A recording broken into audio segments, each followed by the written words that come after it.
If you are not yet a member of the Patreon, link is in the description. Please consider becoming a member, as you will have access to many videos you cannot find here on YouTube. Why is it that we haven't heard from so many people that used to work there to defend Charlie, to corroborate some of the stories? It's like we haven't really heard from anyone. Why do you think that is? But yeah, it was just, I think a lot of people are afraid to speak out legally and physically because of their own safety, to be honest. You said physically? Yes, sir. What do you, if you're comfortable with sharing, what do you mean by that? Do you feel the same way? Absolutely. We've had stripper vans picking us up, taking us out during trainings to the city of Wait. You had a what? So do you sort of support Candace's angle as like her trying to figure out, or do you think she has a different agenda? What are your thoughts around sort of the things that Erica Kirk has been saying and sort of the message that's being pushed there? Yeah. So I feel like Erica Kirk's kind of following the same narrative of smoke and mirrors as Turning Point is. She's avoiding a lot of the hard questions, and that concerns me again. It makes them feel guilty, in my opinion. Oh yeah, Didi got a podcast. Welcome back to another episode of Didi Got a Podcast, and of course, I'm your host Didi. I interviewed an ex-Turning Point USA employee. He's done a couple of interviews up until this point, and I wanted to just touch base with him. He didn't have a whole lot of time, but he was kind enough to bless us with his time, and I tried to ask as many questions as I could think of that are probably the most important, and he shares quite a bit, from people being afraid for their lives, Turning Point USA not being exactly the way that they present themselves to be. And I figured this would probably be the perfect time, coming off a weekend where Erica Kirk is giving town hall meetings, and you have, the Candace Owens, Erica Kirk private meeting taking place allegedly or apparently today. I figured that this would probably be the perfect time to sort of drop this interview as we sort of await to see how this stuff is going to play out. So as always, y'all give me your thoughts. Hit the like button on your way in so that this video can reach more people like yourself. I really appreciate it. Now, without further ado, let's get into the interview. All righty. Welcome back to another episode, man. I'm sitting here with Josh. I don't know if he goes by Josh or Joshua. He's going to introduce himself in just a moment. My name's Demetrius. You can call me Didi for the sake of the episode, man. I just want to say thank you so much for agreeing to do this quick interview. I know you're on a tight schedule, so I appreciate you being here. If you don't mind just introducing yourself really quick with what you're comfortable with sharing, and we can just hop right into it. Yes, sir. My name is Joshua Peterson. I'm a former Turning Point USA representative for Sacramento area, and I'm a public speaker out here in Sacramento now. Okay. So first and foremost, how did you come to start working for TPUSA? What years did you work there? And explain to us, or describe to us as best as you can, what it means exactly to be a representative. Yes, sir. So I came about Turning Point USA Faith first, and I worked under their faith branch at Destiny Christian Church here in Rockland, California. I worked there for about a year as their church coordinator under Boomer Bennett, who was the faith representative. And that's when I was approached after about a year by another representative for the Sierra territory of Turning Point USA's main branch. And they had told me that they were leaving the position and that it was going to be open. They requested that I applied for the position. So I did. And that's how I got that job as well. And then I worked there for a year as well. Okay. What year did you work there? It was from the years 2023 to 2024. Okay. So that's fairly more recent. And your job was to do what exactly? So I was a field representative for the Sierra territory of the Northwest. So I covered the state of Northern California and then Northern Nevada as well. So I'd go to college campuses, build chapters, put on events, etc. Okay. How long were you working there before you got to meet Charlie Kirk? I had gotten to meet him under the faith branch, so it was like I think 3 or 4 months into doing the faith branch, I got to meet him. Okay. And you were there only a year. Was that your, if you don't mind me asking, was that your choosing, or was that someone else's choosing? So with Turning Point USA's main branch, I had a contract, so it was a year-long contract employment, so it was not by my choice. Okay. Now I am curious. I know you've given a couple of interviews, and I actually the most recent one that you gave. I purposefully did not watch all of it. I had a lot of people to send it to me. I didn't watch it because I wanted this to be a little bit more organic. I know some of the more salacious things that you said caught a lot of people's attention, and I said I just want to have a conversation with him and see what he's willing to share and what he's not willing to share, and sort of pick your brain from a different perspective. Did you get to meet Erica Kirk as well? Because Yes. I'm asking because I'm under the impression, based on some things that I heard from a couple of people that have spoken out, that apparently no one ever really saw Erica Kirk up until after September 10th. Correct.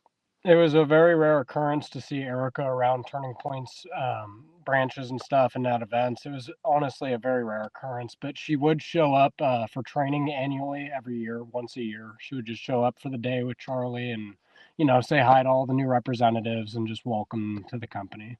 But other than that, no.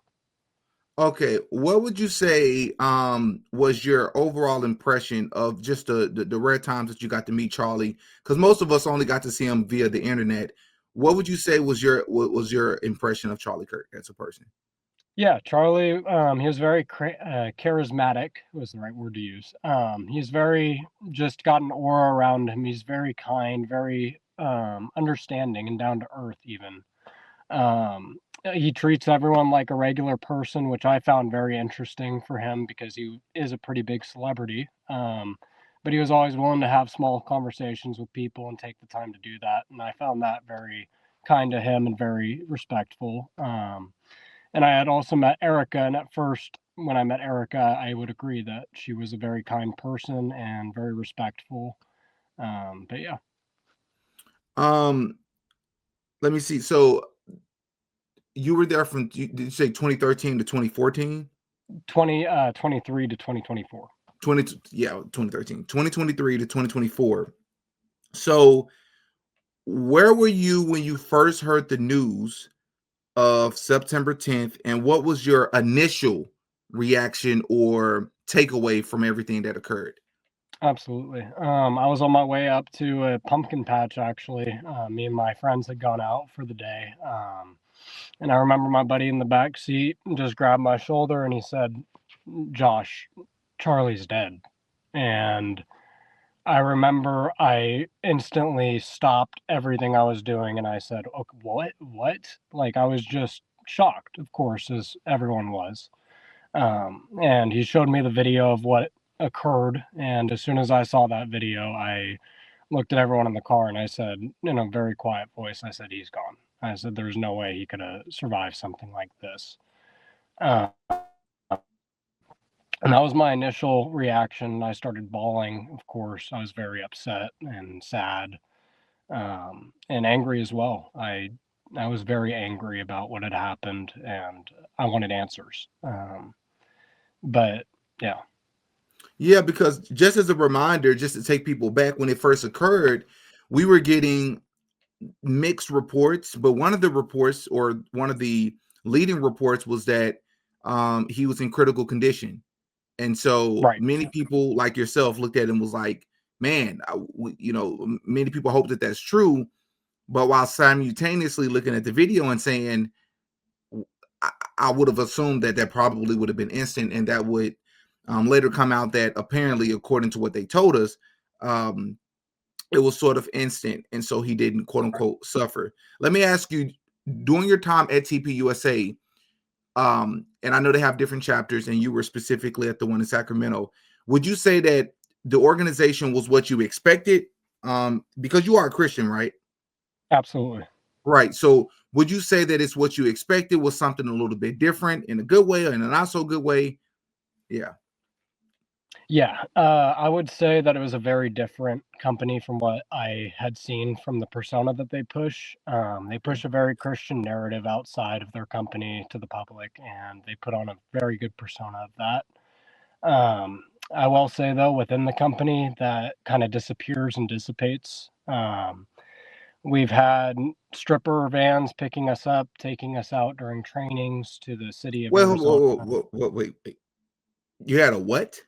A stripper van. There was no actual strippers in there, but there was stripper poles, etc., stuff like that. Was that because of scarcity and that's all they could afford, or what? I highly doubt that, to be honest, with the amount of money that Turning Point does get. So it was just very appalling to see that. That was the third day of training, and then they took us out to a bar the first night with our administrators. It was an 18 and up bar. And then the second night, they allowed us to go out with our senior field reps and go drinking, even though some of us were underage as well. So, Now, I want to be devil's advocate though while listening to this, Josh.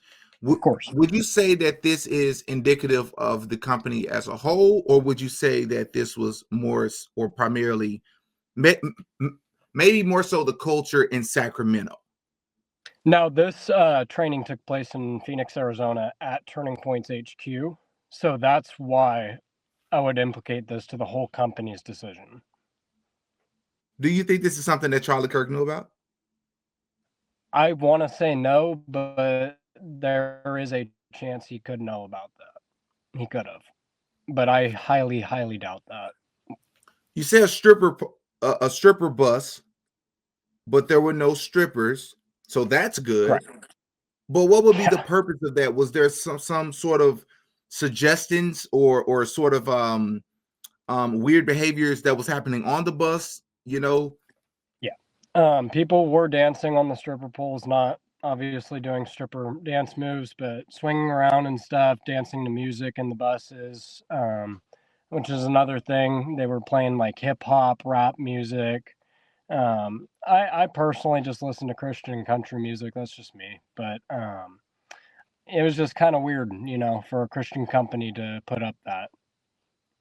wow. Now I have seen like some headlines of something, but I've never actually watched a video of saying anything about a stripper bus. That's crazy. Um, man, I'm trying to make sense of that. Okay, so why is it because you're one of maybe three people, maybe? Yeah. I don't know if you consider yourself a whistleblower, just an ex-employee or what, but why is it that so many people, kind of like the students from that day, we haven't really heard much from the UVU students, kind of like that with the employees or current or ex-employees, why is it that we haven't heard from so many people that used to work there to defend Charlie, to corroborate some of the stories? It's like we haven't really heard from anyone. Why do you think Right. that is?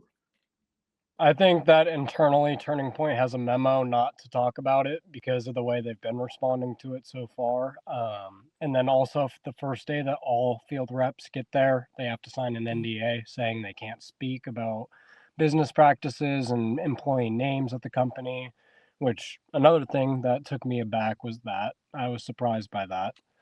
Um, but yeah, it was just I think a lot of people are afraid to speak out legally and physically because of their own safety, to be honest. You said physically? Yes, sir. What do you, if you're comfortable with sharing, what do you mean by that?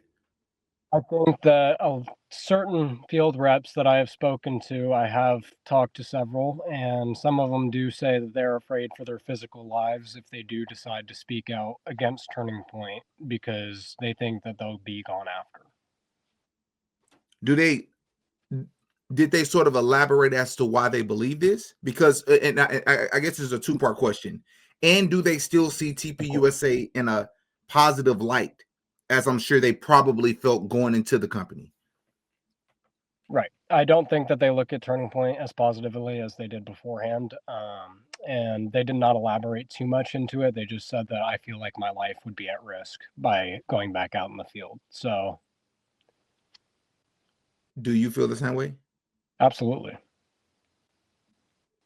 Is it because of something you've particularly heard or seen or know firsthand, or I've seen the response that, Candace Owens has gotten from Turning Point, the cooperation with the attacks from all their social media angles. I mean, it could be devastating to someone's livelihood if Turning Point wanted to be, and that could scare a lot of people off. And then physically, yeah, I think that the threats towards Candace and many other people who have spoken out show for that. um would you? So, do you sort of support Candace's angle, as like her trying to figure out, or do you think she has a different agenda? I think that Candace has the right idea of what's going on. I think that Charlie would have wanted us to ask questions if he died. I mean, that's what Charlie was known for, was digging for the truth and finding answers, and that's exactly what Candace has been doing in regards to his death. And personally, I don't see anything wrong with that. Turning Point, by going after her so hard, really does make themselves look guilty, and I think a lot of American people would agree with seeing what they've done. I'm especially interested or curious to ask you about this because I'm now following you on Instagram, and I saw you posted a story differentiating Judeo-Christians from elite Zionists, if you will. And Yes, I'm sir. curious, what do you say for those that have, most people will not have seen your story. So if you could just sort of what you're comfortable with sharing, repeat what you posted in your views on the difference between Zionists and Judeo, the regular or the average Judeo-Christian. And could you end that off with giving me your perspective on what Judeo-Christian actually means? Yes, sir. So I believe that the Judeo-Christians are the people of Israel, the average civilian that walks around in the streets. They don't preach the gospel of the government there that Israel's government wants. I'm trying to find the words there. Mhm. But Israel, essentially, in my opinion, the government there has been doing wrong in Gaza and Palestine, and I see that there's a genocide going on in Palestine. Now, originally, my views were very positive towards Israel. I supported Israel all out, just like a lot of Republicans do. And then I started listening to Tucker and Candace Owens a little bit deeper on the Palestine issues. And as I dug deeper and deeper, I started to realize more and more Israel's been killing journalists, they've been killing civilians, children, and they're claiming that these people are terrorists, but they're literally children. And that to me is sickening. But to put the difference between the two of Judeo-Christian and this Zionist agenda that's being pushed is Bibi Netanyahu and the Israeli government, meaning, are the ones that I refer to as the synagogue of Satan. And in the Bible, the Christian Bible, it preaches about the synagogue of Satan. It says that there is a group of Jews, a minority group that is here to cause evil. They want to do harm, and they believe in the Talmud. And if you read the Talmud, it talks about Christians, talks about how they should starve us, how we're not equal to them, etc. And so you got to realize that that's the Israeli government's idea of us as Americans. They see us that way. Now, the Judeo Christians, when I refer to those people, I'm referring to the people of Israel, the people who don't support this narrative that's anti Christian. They believe in Jesus, they believe in the resurrection, they just believe in the holy laws of Judea. Mm-hmm.